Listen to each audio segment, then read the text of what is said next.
আজকে আমরা জানব মুজিবনগর সরকার সম্পর্কে। মুজিবনগর সরকার গঠিত হয় বর্তমান মেহেরপুর জেলায়, মেহেরপুর জেলার বৈদ্যনাথ গ্রামে। বৈদ্যনাথ গ্রামে।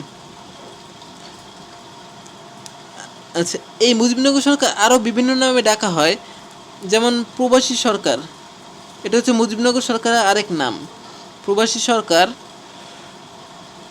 আরও আছে অস্থায়ী বিপ্লবী সরকার,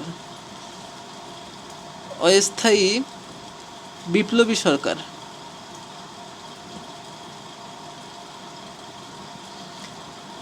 মুজিবনগর, আচ্ছা, বাংলাদেশের প্রথম অস্থায়ী রাজধানী, এটাও কিন্তু মুজিবনগর। বাংলাদেশের অস্থায়ী রাজধানী, প্রথম অস্থায়ী রাজধানী, এটাও কিন্তু মুজিবনগর। মুজিবনগর। এরপর জানবো যে মুজিবনগর সরকারের সচিবালয় কোথায় ছিল, অস্থায়ী সচিবালয়। এটা হচ্ছে কলকাতার ৮ নং থিয়েটার রোড। অস্থায়ী সচিবালয় কলকাতার ৮ নং থিয়েটার রোড, থিয়েটার রোড। এটা হচ্ছে মুজিবনগর সরকারের অস্থায়ী সচিবালয়। এরপর আমরা কয়েকটি বিষয় নিয়ে আমাদের কনফিউশন সৃষ্টি হয়, সেগুলো আজকে দূর করব। যে মুজিবনগর সরকারের গঠন আত্মপ্রকাশ।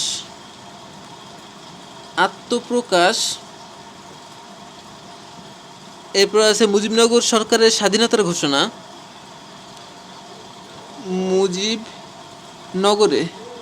মুজিবনগরে স্বাধীনতার ঘোষণা।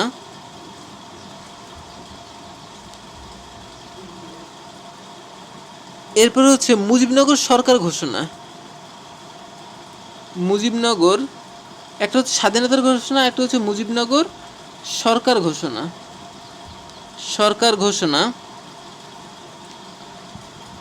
এরপর আরও আছে হচ্ছে মন্ত্রিসভা গঠন।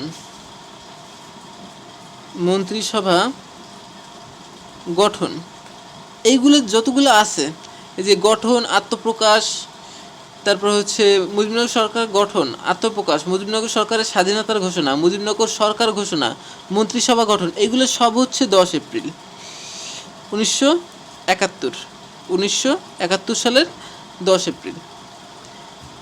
এরপর আমরা জানবো 17 এপ্রিল কী হয়েছে। যে 17 এপ্রিল হয়েছে গণপ্রজাতন্ত্রের ঘোষণা। এগুলো কিন্তু ঘোষণা কিন্তু আরও আছে, কিন্তু গণপ্রজাতন্ত্র হয়েছে হচ্ছে 17 এপ্রিল, গণপ্রজাতন্ত্র। এরপর হচ্ছে শপথ, মুজিবনগর সরকারের শপথ। তারপর হচ্ছে পাঠ, ঘোষণাপত্র পাঠ। তারপর হচ্ছে গৃহীত হওয়া, এই যে ঘোষণাটা দিয়েছে এটা গৃহীত হওয়া। এরপর হচ্ছে দিবস, মুজিবনগর দিবস। এগুলো সব হচ্ছে 17 এপ্রিল 1971। 17 এপ্রিল 1971। এখন এইখানে সবই ঠিক আছে, একটা জিনিস আমাদের মনে রাখতে হবে, ওই যে স্বাধীনতার ঘোষণা, এইটা তো 10 এপ্রিল দেওয়া হয়েছে, কিন্তু মনে রাখতে মুজিবনগরের স্বাধীনতার ঘোষণা, কিন্তু এই যে স্বাধীনতার ঘোষণা এইটা কার্যকর হয়েছে কিন্তু 26 মার্চ থেকে। এইটা কার্যকর যদি আসে, স্বাধীনতা ঘোষণা কার্যকর হয়েছে কত সাল থেকে, তাহলে পূর্বের সময় থেকে। কার্যকর হয়েছে 26 মার্চ 1971। 26 মার্চ মানে পূর্বের সময় থেকে, 10 এপ্রিলের পূর্বে 26 মার্চ 1971। ঠিক আছে, তাহলে যদি বলে কার্যকর তাহলে হবে 26 মার্চ 1971। স্বাধীনতার ঘোষণাপত্র কার্যকর হয়, জারিকৃত যে স্বাধীনতার ঘোষণাপত্র ছিল সেই ঘোষণাপত্র কার্যকর হবে। আচ্ছা, এগুলো জানলাম। এরপর আমরা আরেকটা জিনিস জানবো যে সর্বদলীয় উপদেষ্টা কমিটি গঠন করা হয়েছে মুক্তিযুদ্ধের সময়। সেটার চেয়ারম্যান ছিলেন, সর্বদলীয় উপদেষ্টা কমিটির চেয়ারম্যান ছিলেন মাওলানা আব্দুল হামিদ খান ভাসানী। তিনি ছিলেন সর্বদলীয় উপদেষ্টা কমিটির প্রধান বা চেয়ারম্যান। এরপর আমরা আরও কিছু জানবো যে মুজিবনগর সরকারের কে কোন মন্ত্রণালয়ে পাইছেন। আচ্ছা, প্রথমে জানবো হচ্ছে বঙ্গবন্ধু শেখ মুজিবুর রহমান। তিনি মুজিবনগর সরকারের তিনি ছিলেন রাষ্ট্রপতি, যদিও তিনি ছিলেন অনুপস্থিত। উপস্থিত ছিলেন হচ্ছে সৈয়দ নজরুল ইসলাম, তিনি ছিলেন অস্থায়ী রাষ্ট্রপতি, মানে তার অবর্তমানে অস্থায়ী রাষ্ট্রপতি।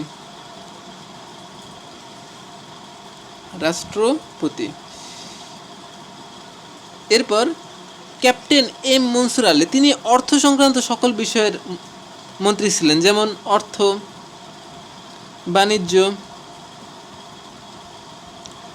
তারপর আছে শিল্প, পরিবহন। তিনি ছিলেন এই 4টা বিষয়ের মন্ত্রী। এরপর আছে খন্দকার মোস্তাক, তিনি হচ্ছে আইন বিষয়ক, তিনি ছিলেন পররাষ্ট্র আইন ও সংসদ বিষয়ক মন্ত্রী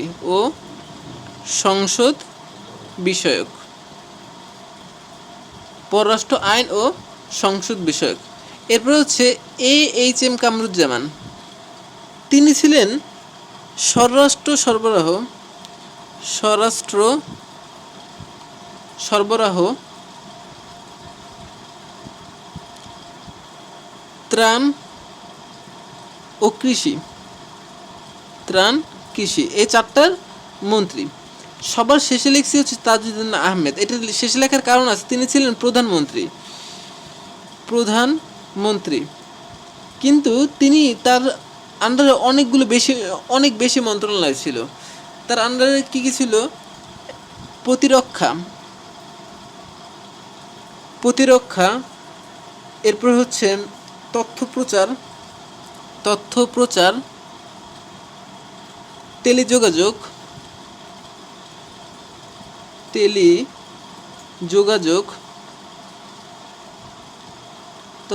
টেলিযোগাযোগ, এরপর আছে অর্থনৈতিক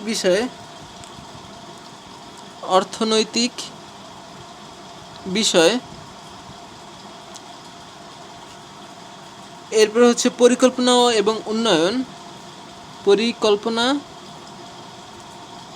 এবং উন্নয়ন,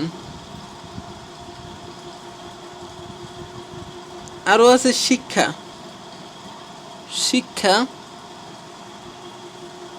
স্থানীয় স্বায়ত্তশাসিত সরকার, স্বায়ত্তশাসন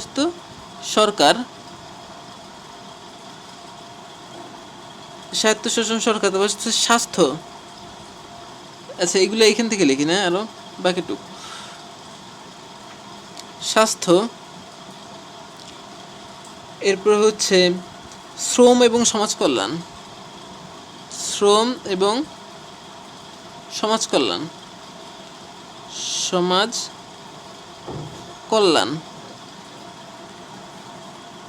এরপর হচ্ছে সংস্থাপন এবং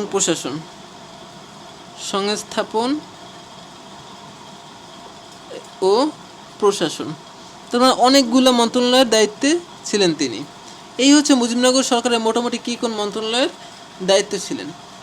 আমরা আরেকটু জানবো, সেটা হচ্ছে মুজিবনগর সরকারের প্রতিরক্ষা মন্ত্রণালয় সম্পর্কে। প্রতিরক্ষা মন্ত্রণালয়ের আমাদের মনে রাখতে হবে প্রধান সেনাপতি ছিলেন কর্নেল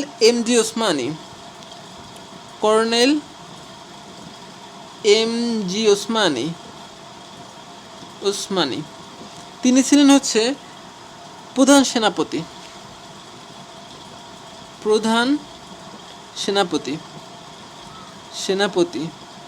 তার বাড়ি কিন্তু সিলেটে,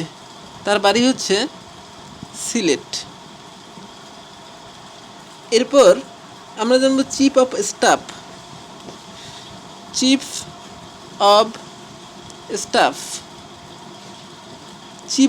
স্টাফ ছিলেন কর্নেল এম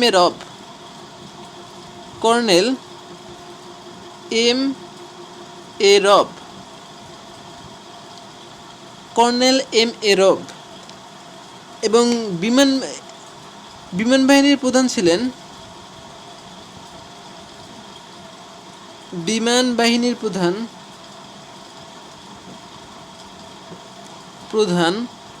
আরেকটা হচ্ছে উপসর্বাধিনায়ক, উপসেনাপতি। প্রধান সেনাপতি ছিল হচ্ছে ক্যাপ্টেন এম জি ওসমানী, কিন্তু উপসেনাপতি এবং বিমান বাহিনীর প্রধান এসেছে গ্রুপ ক্যাপ্টেন এ কে খন্দকার। গ্রুপ ক্যাপ্টেন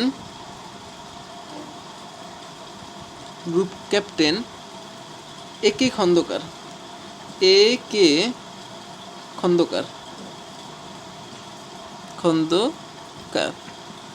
মুজিবনগর সরকার মোটামুটি এই পর্যন্তই।